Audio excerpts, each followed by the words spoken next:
大家好，歡迎收睇 Fortune Insight 今日速報。開始之前，記得先點讚、訂閱同埋撳埋小鈴鐺。今日將會為大家報道3宗消息，分別係寶馬下調2026年全年指引，兼且汽車利潤率料腰斬；SpaceX 上市以嚟股價首度下跌，但係市場人士稱獲逢低吸納；同埋香港全球競爭力排名連升3年，勇奪全球第2。第一單猛料。我哋首先將目光放喺傳統德國汽車巨頭寶馬身上，相信好多有留意開全球汽車市場動態嘅朋友都已經留意到，寶馬最近向市場投下咗一顆震撼彈，正式宣布大幅度下調2026年嘅全年業績指引。呢個消息一出，可以話係震驚咗成個汽車界同埋環球金融市場。當中最令投資者跌破眼鏡兼且極度擔憂嘅係寶馬預料佢哋核心嘅汽車業務利潤率將會面臨腰斬嘅巨大危機。大家要明白，作為一間擁有過百年歷史嘅豪華汽車品牌，高昂嘅利潤率一直係寶馬最引以為傲嘅護城河，亦都係支撐佢高昂估值嘅基石。而家連呢條盈利底線都面臨失守，背後到底隱藏緊啲咩深層次嘅結構性危機呢？我哋仔細去拆解呢份業績指引同埋市場嘅實際營運情況，就會發現問題嘅核心其實正正喺中國市場度。根據市場數據分析，歐洲同埋美國市場嘅表現其實唔算差，甚至可以話係喺高息環境下依然保持住相對穩定嘅微弱增長。喺歐美地區，寶馬嘅插電式混合動力車型同埋部分高端傳統燃油車依然有一班非常忠誠嘅捧場客，特別係美國市場嘅強勁消費力以及對大型運動型多用途車嘅熱愛，為寶馬提供咗一定嘅現金流同埋利潤支撐。但係業內人士一針見血咁指出，呢啲歐美市場嘅微薄增長根本就遠遠救唔到中國燃油車市場呢個深不見底嘅黑洞。大家如果平時有緊貼中國汽車市場嘅發展軌跡，就會知道依家中國嘅新能源汽車市場競爭已經去到一個白熱化，甚至係極度慘烈嘅淘汰賽地步。國產品牌好似比亞迪、蔚來、小鵬、理想，仲有近期風頭一時無兩嘅小米汽車，佢哋無論喺電池續航技術、智能化座艙配置，定係高階自動駕駛系統方面，都已經做到領先世界嘅水平，而且定價進取到令人咋舌。中國消費者依家買車追求嘅係雪櫃彩電大梳化，即係要有極致嘅科技感同埋舒適體驗。喺咁嘅大環境下，中國消費者對於傳統歐美燃油車嘅興趣已經出現咗根本性嘅逆轉同埋大幅度下降。回顧過去10幾20年，俗稱寥寥寥嘅奔馳、寶馬、奧迪喺中國市場可以話係呼風喚雨，佔據咗絕大部分嘅豪華車市場份額同埋豐厚利潤。以前好多人覺得揸部寶馬3系或者5系出去傾生意好有面子，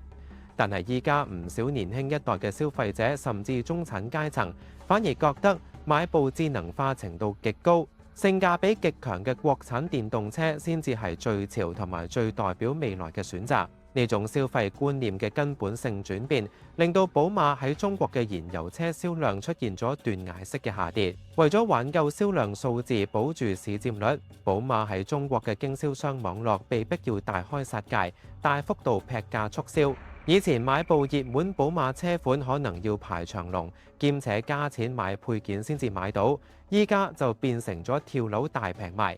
，7折、6折甚至更誇張嘅割喉式折扣都屢見不鮮。但係殘酷嘅現實係，劈價雖然可以勉強維持住帳面上嘅銷量數字，但係代價就係嚴重侵蝕咗原本豐厚嘅利潤空間。賣一部車嘅淨利潤比起全盛時期大幅縮水，甚至有唔少經銷商係頂住巨大嘅現金流壓力蝕本賣車，純粹為咗清空積壓如山嘅庫存，同埋完成廠家定落嚟嘅銷售任務去賺取年底返點。大家試諗下，以前行入寶馬陳列室，啲銷售員幾咁意氣風發，依家就個個愁眉苦面。為咗追數，甚至要將啲新車當做二手車咁平價批發出去。呢個就係點解寶馬預期汽車業務利潤率會急劇腰斬嘅最直接致命原因。中國市場作為寶馬全球最大嘅單一市場，以往一直係佢哋最強勁嘅利潤奶牛，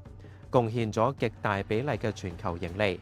而家呢隻奶牛唔單止擠唔出奶，反而變成咗一個不斷消耗資源、拖累整體業績嘅巨大黑洞。另一方面，寶馬喺德國本土同埋歐洲嘅生產成本亦都不斷攀升。雖然能源危機對比前幾年有所舒緩，但係工人、工資、通脹以及環保合規成本依然極度沉重，造車成本居高不下，而前端賣車嘅終端售價又要大幅度跳水劈價，一來一回之下，利潤空間自然被無情咁壓榨到所剩無幾。寶馬雖然都好積極咁推動電動化戰略轉型，喺中國市場陸續推出咗多款純電動車型，但係面對住主場作戰、迭代速度極快而且極度內卷嘅中國本土車企，寶馬嘅電動車喺車機系統流暢度同埋本土化、智能化體驗上，似乎仲未能夠完全打動到最挑剔嘅中國消費者。好多業內專家都分析指出，寶馬依家正面臨住一個極度痛苦嘅青黃不接陣痛期，傳統燃油車賣唔出好價錢，兼且銷量萎縮，電動車板塊又未能夠完全擔起盈利大旗，呢種兩頭唔到岸嘅尷尬局面，令到管理層不得不向殘酷嘅現實低頭，大幅度下調2026年嘅全年指引。呢個決定雖然令股東痛心，但係亦都反映咗管理層對未來市場競爭格局嘅清醒認知。市場普遍預期，寶馬未來必須要喺中國市場進行更深層次嘅戰略架構重組，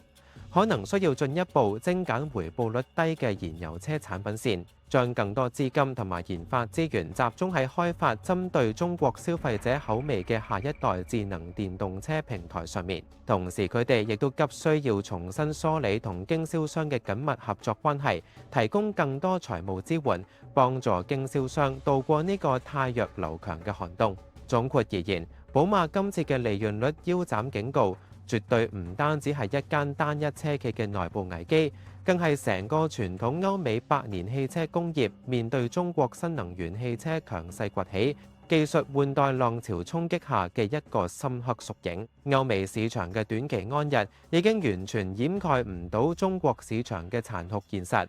寶馬能否憑藉自身深厚嘅工程底蘊，成功穿越呢個燃油車黑洞，將會係未來幾年全球汽車界最值得密切關注嘅核心焦點。第二單猛料，我哋將視線轉向近期環球金融市場最炙手可熱、鋒芒不露嘅超級巨星，即係由科技狂人馬斯克領軍嘅太空探索科技公司 SpaceX。講起 SpaceX， 相信大家呢排無論係睇財經新聞定係上社交平台，都被佢嘅驚人上市消息洗晒版。無錯，SpaceX 喺2026年6月正式登陸股票市場，完成咗資本市場史上最大規模、最萬眾矚目嘅首次公開募股。上市首日嘅表現簡直可以用瘋狂同埋史詩級嚟形容，龐大嘅資金猶如決堤一樣湧入，帶動股價單日瘋狂飆升49%，總市值瞬間突破25,000億美元呢個天文數字大關。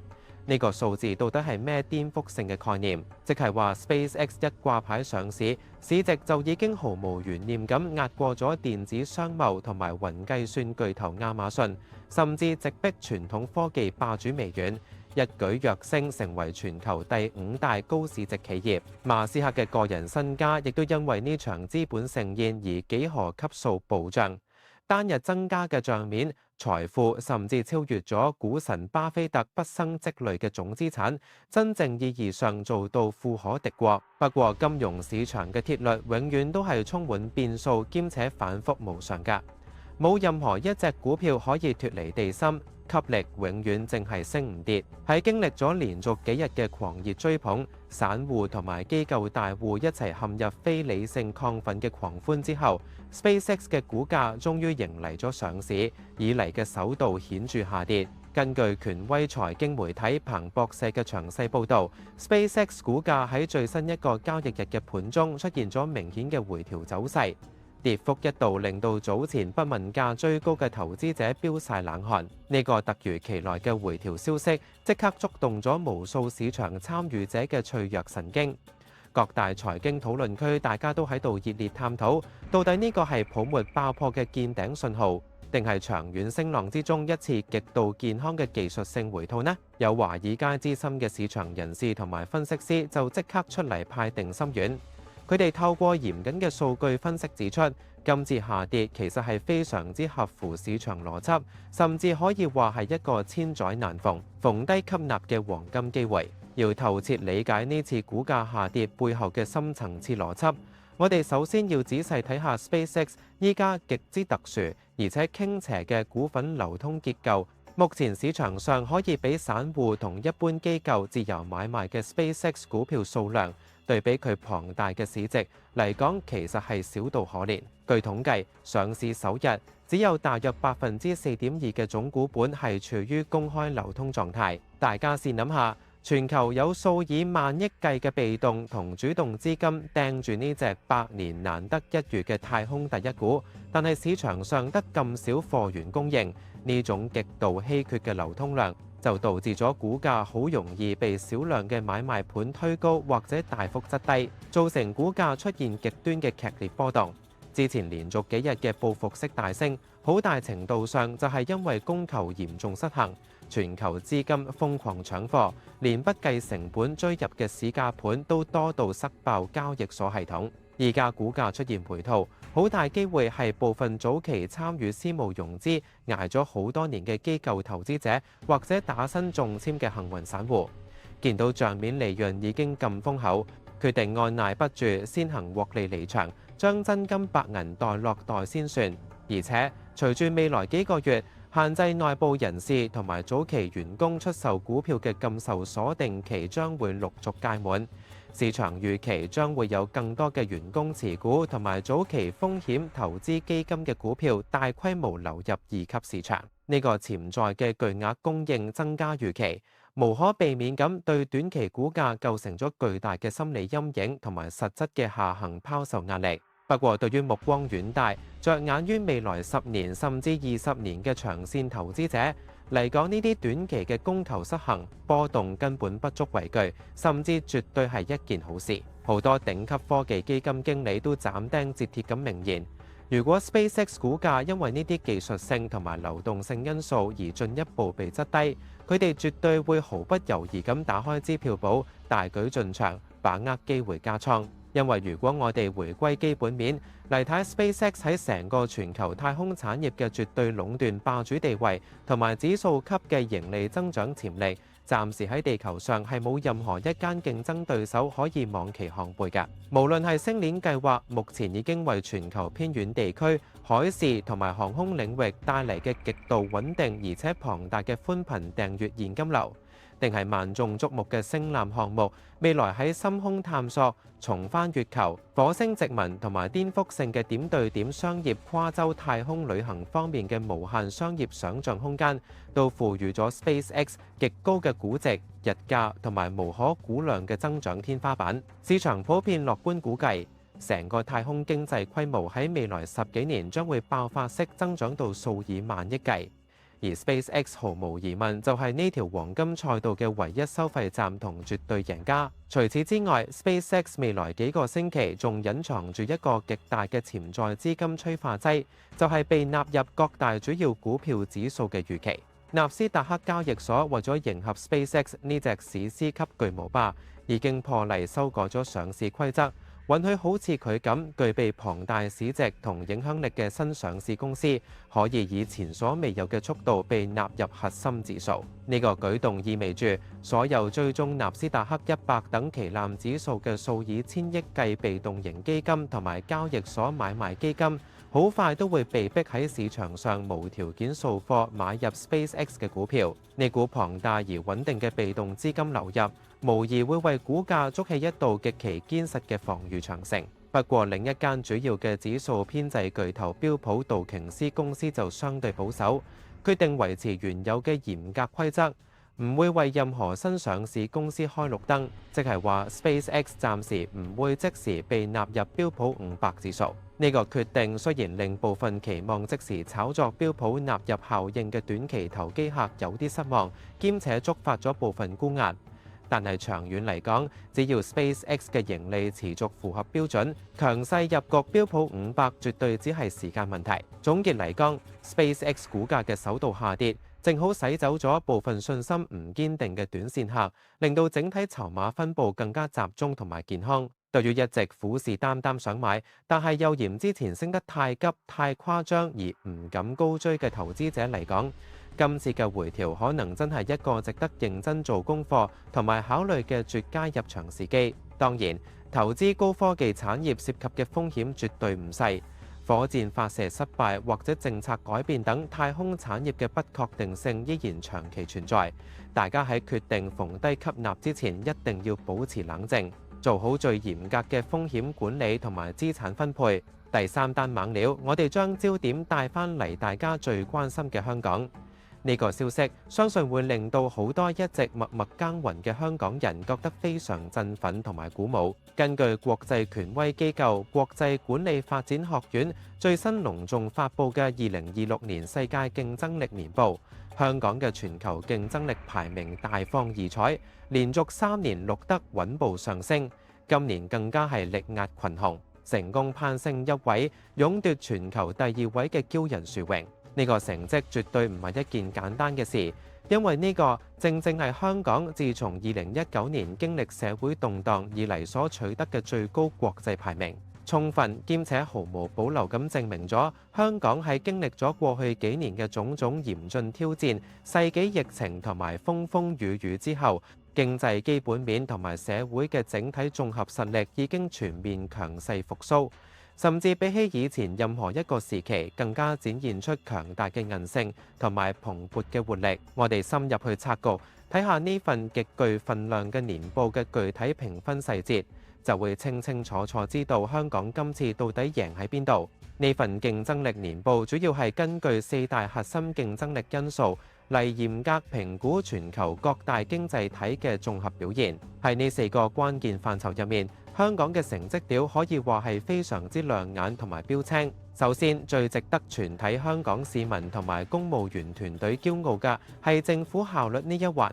香港強勢高居全球第2位，得分遠遠拋離好多一直自詡制度優越嘅西方發達國家。呢個客觀嘅評估結果，深刻反映咗特區政府喺持續推動自由開放市場、維持社會穩定、打造可預期同埋極度營商友善嘅經濟政策方面，取得咗國際社會同埋跨國投資者嘅廣泛高度認同。政府各個部門喺處理繁複嘅行政審批、提供高質素公共服務，以及靈活應對外圍經濟劇烈變化時所展現嘅超高效率，成為咗吸引頂尖外資同埋跨國企業紮根留喺香港長遠發展嘅最重要基石。另外，喺同樣舉足輕重嘅營商效率方面，香港亦都以大熱姿態排喺全球第3位。呢個排名強力，顯示出香港擁有極度蓬勃兼且水深火熱嘅金融生態系統，完善而且接軌國際嘅會計法律專業服務網絡，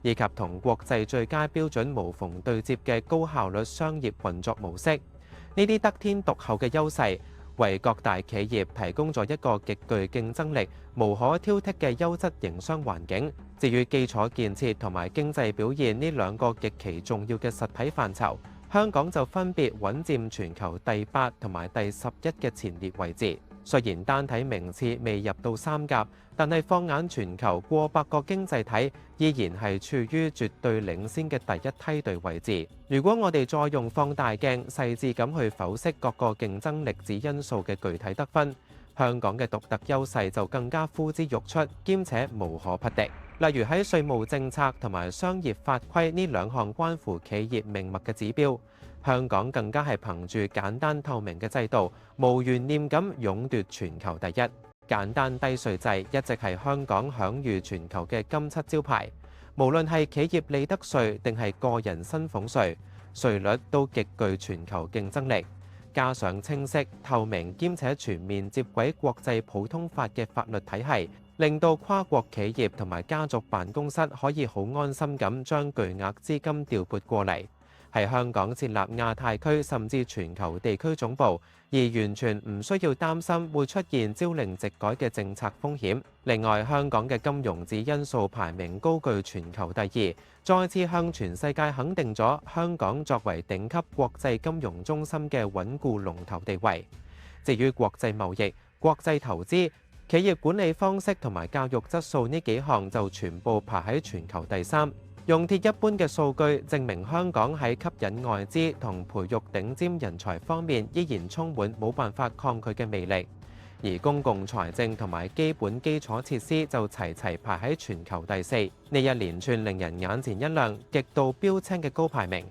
完美交織出一幅香港全方位、具備世界頂級競爭力嘅宏大圖畫。對於呢份靚爆鏡兼且含金量極高嘅成績表，特區政府發言人亦都第一時間向傳媒作出咗非常積極同埋全面嘅回應。發言人語氣堅定咁指出，呢個耀眼嘅排名不僅延續咗香港自2024同埋2025年以嚟強勁嘅築底反彈上升軌道，更加係對坊間一啲別有用心、不斷唱衰睇淡香港前景嘅悲觀論調，作出咗最有力、最響亮嘅反擊。呢個賽果亦都客觀反映咗國際社會同埋外國投資者對香港喺法治精神同埋嚴格監管環境方面嘅絕對信任同埋投下信心一票。喺依家全球地緣政治格局急速演變，環球經濟充滿龐大不確定性，兼且貿易保護主義嚴重抬頭嘅惡劣大環境之下，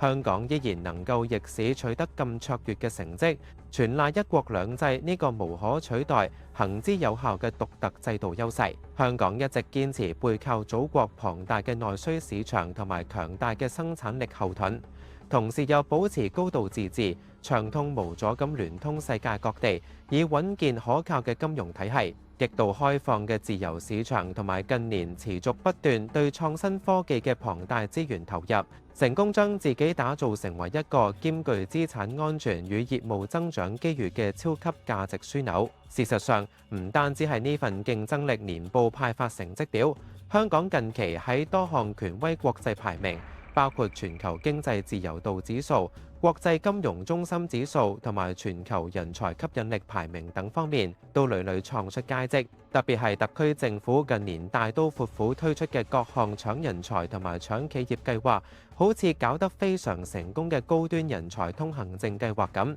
已經成功吸引咗大批來自世界各地嘅頂尖精英人才，帶埋龐大資金同埋先進技術嚟香港大展拳腳。就連國際貨幣基金組織早幾個月發表嘅報告，都對香港未來嘅經濟前景作出咗極度正面嘅評價。各大主要國際信用評級機構亦都相繼確認咗香港優良嘅主權信貸評級同埋穩定嘅經濟展望。呢啲接二連三出現嘅利好消息，可以話係互相呼應，形成共振，為香港未來嘅整體經濟高質量發展注入咗一支極其強大嘅強心針。發言人仲進一步透露咗政府未來宏大嘅戰略發展藍圖。